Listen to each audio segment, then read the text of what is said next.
नमस्कार दोस्तों, stock market की तमाशा में आपका स्वागत है। इस बार के एपिसोड को देख के, सुन के, समझ के आपको अच्छी फीलिंग भी आ सकती है क्योंकि बहुत अच्छी बातें भी होने वाली हैं। कुछ अजीब फीलिंग भी आएंगी जिसको सुन के आप डिप्रेस हो सकते हैं क्योंकि मैं आपको कुछ देशभक्तों से मिलाऊंगा और साथ में कुछ देशद्रोहियों से भी जो हमारे यहाँ बैठ के बाहर के लोगों के साथ मिलके हमारे लोगों की ही वोट लगा रहे हैं और पैसे भी कमा रहे हैं। साथ में ब्रोकर्स किस टेंशन से गुजर रहे हैं, सेबी क्या अच्छे काम कर रही है, साइबर पुलिस किस तरह से बड़े बड़े कदम ले रही है और किस तरीके से कौन कौन से स्कैम आपके साथ हो सकते हैं। जो आपको पता लग जाए तो आप बच सकते हैं। Let's get started. एक काम करते हैं, सबसे पहले मैं आपको एक सिचुएशन में डालता हूं, उसको सुनिए, समझिए और उसके बाद खुद सोचिए कि आप किस तरह से उसमें बिहेव करते। मान लीजिए आप एक टेलीकॉम कंपनी में काम करते हैं, आपके पास पावर है कि आप सिम्स को, नंबर्स को वेरीफाई, अप्रूव कर सकते हैं और मैं या कोई कस्टमर आपके पास पहुंचता और कहता है कि एक काम कीजिए, ये नंबर दे दीजिए मेरे को, मेरा केवाईसी मत कीजिएगा, एड्रेस का वेरिफिकेशन में कुछ भी लिख दीजिएगा, इसके लिए मैं आपको एक नंबर के 8 से 10 लाख रुपए दूंगा। What? अभी के लिए सिर्फ 3 नंबर चाहिए, पैसा ले लीजिए अभी के अभी, सिम दे दीजिए अभी के अभी। इस केस में आप क्या करेंगे? पॉज करो, कमेंट्स में बताओ सच्ची बात। अब इनसे मिलिए। एक है नीरज वालिया और दूसरे हैं हेमंत शर्मा, गुड़गांव के टेलीकॉम कंपनी में दोनों सीनियर ऑफिशियल्स हैं। नीरज वालिया का काम है कि कोई भी कस्टमर नंबर मांगने आता है, पैसे देता है तो केवाईसी करवाता है, जो एड्रेस लिखता है फिजिकली जाके उस एड्रेस को वेरीफाई करने का काम है। Nice. और वहीं पे हेमंत शर्मा का काम फाइनल अप्रूवल देने का है कि इन जनाब को, इस कंपनी को ये नंबर अलॉट किया जा सकता है या नहीं। अब इन दोनों को गुरुग्राम की पुलिस ने अरेस्ट कर लिया है। अब आप पूछेंगे क्यों? क्योंकि चाइना और साउथ ईस्ट एशिया के कुछ साइबर क्रिमिनल्स ने इन दोनों को अप्रोच किया कि आप हमें नंबर्स बिना अप्रूवल के पास करके दे दीजिए, कुछ चेक करने की जरूरत नहीं है, हर एक नंबर का आपको 8 से 10 लाख रुपए हम देंगे, अभी के लिए 3 वर्चुअल नंबर चाहिए। इन दोनों ने उनकी बात मानी, नंबर दिए। इन्हीं नंबर्स के साथ इंडिया में ही साइबर क्राइम्स किए जाते हैं, जो आपको टास्क वाले स्कैम होते हैं, जो आपके आईपीओ, फेक आईपीओ वाले स्कैम किए जाते हैं, वो सारे के सारे फोन नंबर्स के थ्रू किए जाते हैं और ये फोन नंबर्स इन तरह के लोगों के कारण अप्रूव होते हैं। बड़ा हरामी हो बेटा। तो ये देशभक्ति का काम तो बिल्कुल नहीं है।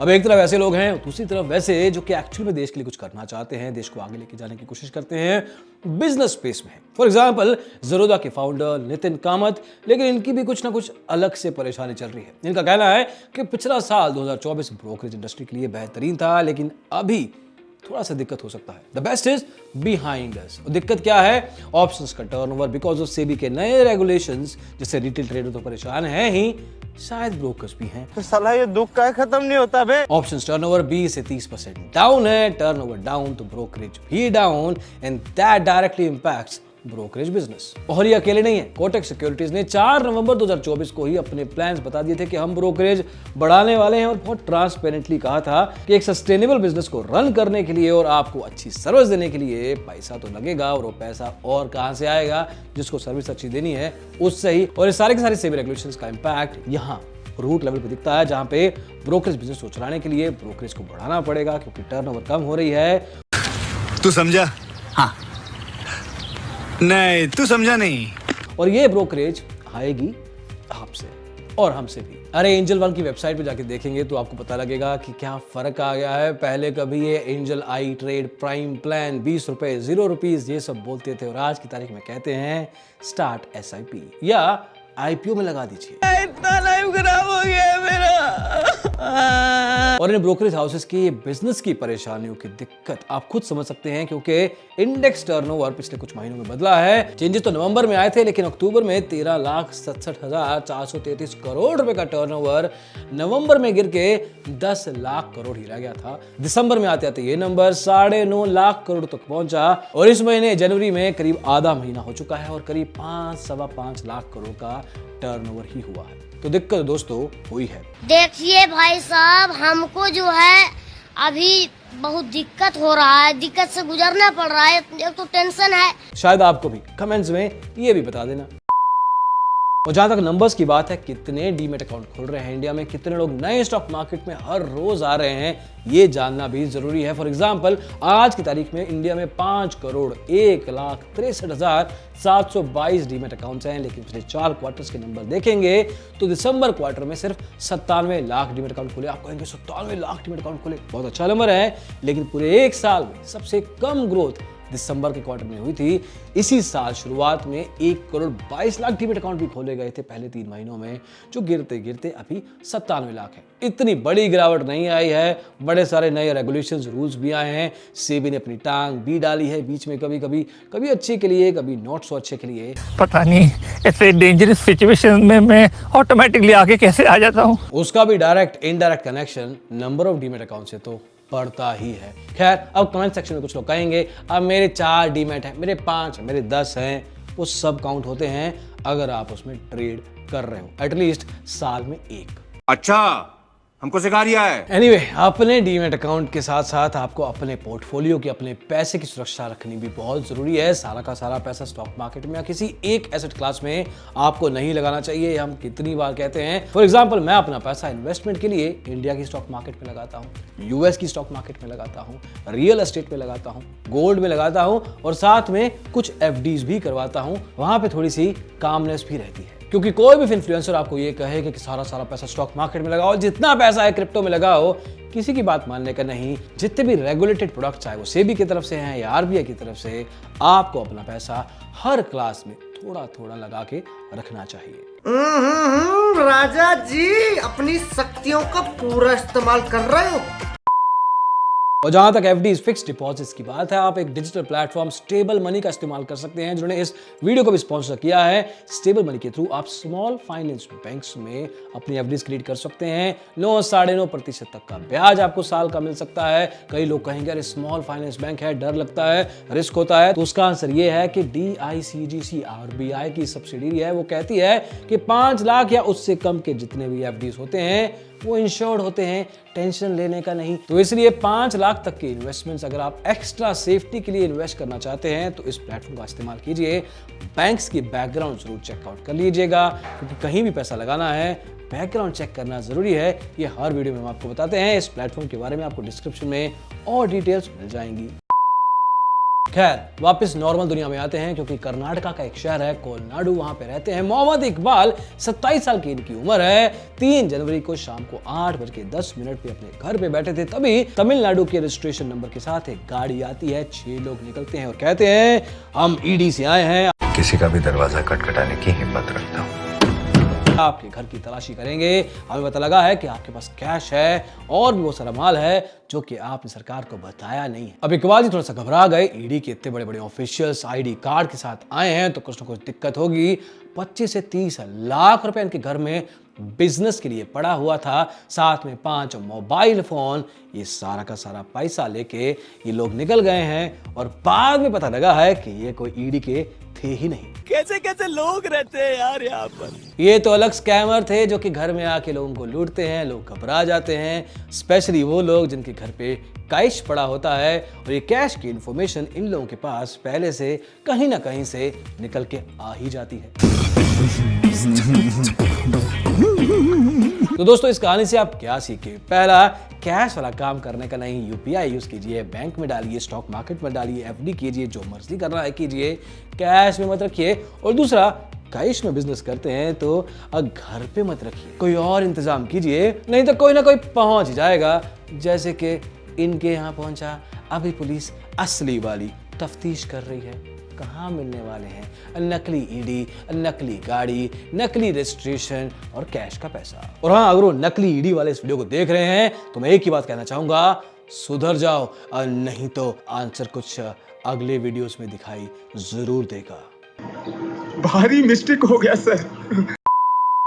खैर, आगे बढ़ते हैं, थोड़ी पॉजिटिव बात करते हैं। ऐसा नहीं कि सिर्फ स्कैम्स और चोरियां, सिर्फ फ्रॉड्स हो रहे हैं, अच्छी बातें भी हो रही हैं। फॉर एग्जांपल, सेबी ने केतन पारेख से 65 करोड़ रुपए वापस ले लिए हैं क्योंकि वो फ्रंट रनिंग के स्कैम में इन्वॉल्व थे। अब फ्रंट रनिंग क्या होती है? अब मान लो कि एक बहुत बड़ा ट्रेडर बहुत बड़े वॉल्यूम बहुत बड़े पैसे के साथ स्टॉक में बहुत सारा पैसा लगाने वाला है, और जब ऐसा कुछ होता है तो स्टॉक का प्राइस मूव करता है एकदम से ऊपर या एकदम से नीचे। अब ऐसी इंफॉर्मेशन उस ट्रेड से पहले आपको पता लग जाए तो आप थोड़ा सा पैसा पहले से अपना लगा देंगे, क्योंकि आप भी चाहते हैं कि उस बड़े मूव के साथ आपकी भी निकल जाए अच्छी किस्मत। अब केतन पारेख और ऐसे कुछ लोग छोटे मोटे ब्रोकर्स के साथ मिलके ये सब काम कुछ सालों से कर रहे थे। सेबी की इंस्पेक्शन हुई, पता लगा कि व्हाट्सएप मैसेजेस के थ्रू मिस्टर केतन पारेख को पहले से ही पता लग जाता था कि बड़ा टर्नओवर कौन से स्टॉक में होने वाला है। अपनी पोजीशंस को वो ब्रोकर्स के साथ शेयर करता था, ब्रोकर बड़े वॉल्यूम में अपनी ट्रेड लगाते थे और धीरे धीरे कुछ लोगों ने मिलकर करीब 65 करोड़ रुपए कमाए 78 लाख साथ में। अब सेबी ने कहा है कि जितना 65 करोड़ 77 लाख रुपए आपने कमाया है चुपचाप वापस करने का। अब आपको स्टॉक मार्केट से हम बैन भी करते हैं, वापस शक्ल मत दिखाना, हटो यहां से। लेकिन मेरा एक सवाल है, अबे जो पैसा स्कैम से कमाया था उतना पैसा वापस ले लिया, अब पेनल्टी कहाँ है? थोड़ा उतना या कुछ 10%, 20, 40% इनकी जेब से अलग से निकलवाना था। यहाँ पे जाके थोड़ी सी दिक्कत हो जाती है। इतनी बड़ी इन्वेस्टिगेशन करने के बावजूद इतनी बड़ी बड़ी चोरियां क्यों नहीं रुकती? क्योंकि चोर को पता है कि अगर ज्यादा से ज्यादा वापस भी करना पड़ा तो वही चोरी का पैसा वापस लेंगे। और कर क्या लेंगे? और अगर हुआ कि मेरे को बैन कर देंगे तो किसी और के नाम पे नया डीमेट अकाउंट खुलवा लूंगा, क्योंकि इंडिया में डीमेट अकाउंट खुल तो रहे हैं, इतने सारे खुल रहे हैं, किसी और के नाम पे खुलवा के ट्रेडिंग कर लेंगे, पैसा पहुंचवा देंगे कैश के थ्रू ईडी ऑफिसर्स के पास जो पड़ा होता है। मतलब हर सिस्टम में लूप होल हैं। सेबी को यहाँ पे खुद समझना चाहिए कि इन तरह के स्कैम्स को रोकने के लिए स्कैम्ड अमाउंट के बियॉन्ड पेनल्टी लगानी चाहिए, ताकि उनको आगे से ये दोबारा करने में डर लगे, जैसे कि कुछ केसेस में सेबी करता है। लेकिन हर बार क्यों नहीं? मैं बोलता नहीं, करके दिखाता हूँ। करके नहीं दिखाता, फिर कुछ भी नहीं करता। अब एक तरफ सेबी इतने बड़े बड़े काम कर रहा है तो साइबर पुलिस भी पीछे नहीं है। असली देशभक्त ये लोग होते हैं जो कि एक्चुअल में देश के लिए कुछ बड़े काम करते हैं। फॉर एग्जाम्पल, पिछले 3 महीनों के अंदर साइबर पुलिस ने 1800 करोड़ रुपए के स्कैम होने से रोक दिए। मतलब स्कैम हुआ ही नहीं। जब साइबर पुलिस को सही टाइम पे इंफॉर्मेशन मिली, साथ के साथ एक्शन लेके उस पैसे को उस स्कैमर के पास पहुंचने से रोक लिया गया। ऐसा करने के लिए करीब 6,10,000 फ्रॉडलेंट ट्रांजैक्शन जहां पे पैसा पहुंच गया था स्कैमर के पास, वहां से पैसा वापस खींचा गया है। इसमें बैंक्स ने भी बहुत अच्छा काम किया है। लेकिन साथ में आपको यह जानना भी जरूरी है कि पिछले 4 सालों के अंदर इंडिया की साइबर पुलिस को करीब 30 लाख शिकायतें आ चुकी हैं और ज्यादातर लोग शिकायत भी नहीं करते। शिकायत करना दोस्तों बहुत बहुत बहुत जरूरी है, क्योंकि cyber crime police depending on the state बहुत अच्छा काम कर रही है। नए रिक्रूटमेंट्स हो रहे हैं क्योंकि इतने सारे स्कैम्स पड़ रहे हैं। हमारे खुद के देश के वो टेलीकॉम ऑपरेटर नंबर दे देते हैं कुछ पैसों के लिए और साथ में अपने देशवासियों को प्लेट पे सजा के देते हैं कि इनको स्कैम कर लीजिए नंबर के साथ जो मैंने आपको दिया है, जिसके लिए मुझे पैसा मिला है। 2021 में साइबर क्राइम के पास करीब 1,35,000 शिकायतें पहुंची थी। 2022 में ये नंबर 5 लाख क्रॉस कर गया। 2023 में करीब 11 लाख और 2024 के पहले 10-11 महीनों के अंदर ये नंबर 12-13 लाख तक पहुंच गया था। ये गड़बड़ है बाबा। Registered complaints, make sure you register yours. 2024 के पहले 9 महीनों के अंदर ही इंडिया के लोगों ने करीब 11,333 करोड़ रुपए का फ्रॉड स्कैम खुद से करवा लिया। अभी पैसा कहां है किसी को नहीं पता। खैर, जाते जाते एक बिजनेस की बात करते हैं। ग्रो इंडिया का number 1 stock broker in terms of demat accounts. कोई प्रमोशन नहीं कर रहे दोस्त, आईपीओ लेके आ रहे हैं, सिर्फ खबर कर रहे हैं। मेरे कहने पे कोई डीमेट वीमेट मत खोल लेना, क्योंकि मैंने कहा था, डिजिटल ब्लॉगर ने कहा खोल लो। Nothing like that. खबर है, खबर की तरह सुनो। आईपीओ लेके आने वाले हैं। $700-800 मिलियन इन्होंने रेज करना है। वो पैसा अपनी वैल्यूएशन बनाएंगे करीब 7 से 8 बिलियन डॉलर्स। इंडिया के स्टॉक ब्रोकिंग स्पेस में दिक्कतें जरूर चल रही हैं, लेकिन कुछ ब्रोकर्स अपने आप को आगे लेके जाने की कोशिश कर रहे हैं। IPO is 1 step forward definitely. अब ग्रो ने 2023 में करीब 1400 करोड़ रुपए का रेवेन्यू किया था। 2024 में नंबर बढ़ के करीब 3145 करोड़ रुपए हो गया। प्रॉफिट, जेब में गल्ले में कितना पैसा आया ये जानना भी जरूरी है। 2023 में प्रॉफिट करीब 458 करोड़ रुपए पे था, 2024 में बढ़ के 535 करोड़ हुआ। दोस्त बेकारी नहीं है अपन, बहुत पैसे अपने पास। लेकिन गुरु को एक बहुत बड़ा पैसा भारत की सरकार को टैक्स के तौर पे देना पड़ा। वो पैसा था इंडिया में अपनी कंपनी को रजिस्टर करवाने का 1340 करोड़ रुपए देने पड़े।